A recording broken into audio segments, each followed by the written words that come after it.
खैराबारि हालाम रंजालि बैसागो सानसेनि हाबाफारिजों खैराबारि हारिमु आफादजों लोगोसे खैराबारि दुलाराय बर' फरायसा आफादनि बानजायनायाव सानसेनि हाबाफारिजों दिनै जागासिनो दङ। फुंनिफ्राय सेथि हाबाफारि बायदि जा फिरफिला बिरहोनाय दङमोन, नैथियाव जा गोथैसि बावनाय, बेजोंनो लोब्बा लाखिनानै बैसागोजों लोब्बा लाखिनानै जोङो जोंनि समाजनि गासै सुबुंफोरनो मोनसे मेसेज होनो थाखाय खेला जा मोसानाय जा जों बादायनाय लाखिदों। थिग बेबायदियैनो जों फुङाव जायफोर जोंनि गामिनि सुबुंफोर बिथांमोननि थाखाय जोङो दिरुं बोनाय, जों लोगोसे थिं बुनाय, महर सोलायनाय बायदि बायदि जोङो बादायनाय होदों। लोगोसेयैनो दाबो जोंनि गेजेराव जागासिनो दङ बैसागो सिख्ला मोसानाय, बैसागो जेवजा मोसानाय, बैसागो हानजा मोसानाय। बेजों लोगोसे जोंहा हराव जा हारिमु बिलिफां दङ, जों लिंजानाय आलासि गायक बिथांमोन, देंखोगिरि बिथांमोना दङ।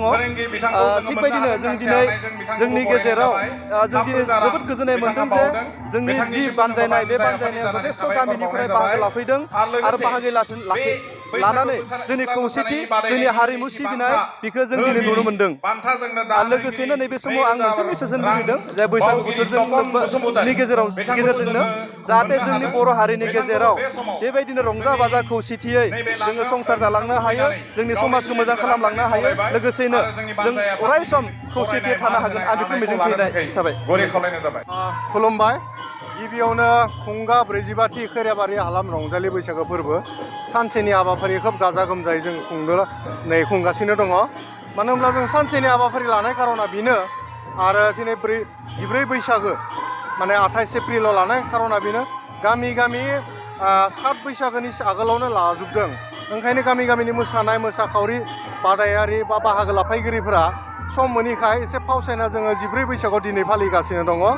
दा बेवहाय जोङो खोब गाजा गोमजा खैराबारि हालामनि गासै माने बैसोगोरा, उन्दै, सेंग्रा सिख्ला, फरायसुला गासैबो ज' ज'यै रंजाफैदों, मोसाफैदों, देग्लायनि बैसागो बोथोरखौ बरायदों आरो। दा बे हिसाबै फार्स्ट गिबियाव जोंहा जाथा बिरहोनाय हाबाफारि थाबाय, ओमफ्राय बिनिफ्राय गोथैसि रुंसारिफोरखौ मान बावहोनाय, खुलुमनाय। बेनिफ्राय थाबाय जोंहा खोब आखरखनीय माबा थिं बुनाय बादायलायनाय, बेनिफ्राय फेक्सन महर सोलायनाय बादायलायनाय, बेनिफ्राय जाहैबाय जोंहा दिरुं बोनायनो दानिया रसि बोदलायनाय, माने हिन्जावफोरनिबो हौवाफोरनिबो खोब जमुनि जादों, रंजादों, मिनिदों, जोबोद मोजां जादों। बेनि उनावहाय जोङो मोसानाय बादायलायनाय। दा मोसानाय बादायलायनायाव जोङो जाबाय बैसागो सिख्ला मोसानाय, बैसागो जेवजा मोसानाय, बैसागो हानजा मोसानाय दा सोलिगासिनो दङ खोब गाजा गोमजायैनो।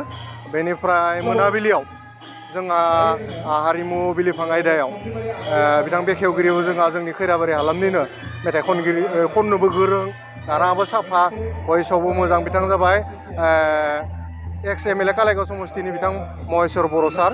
बिथाङा बेखेवगोन। बेखेवनायनि उनावनो जोंना खैराबारि रान डान्स एकाडेमिनिफ्राय थागोन खेराइ मोसानाय, बायदिसिना गोदान मोसानाय। बेजों लोगोसे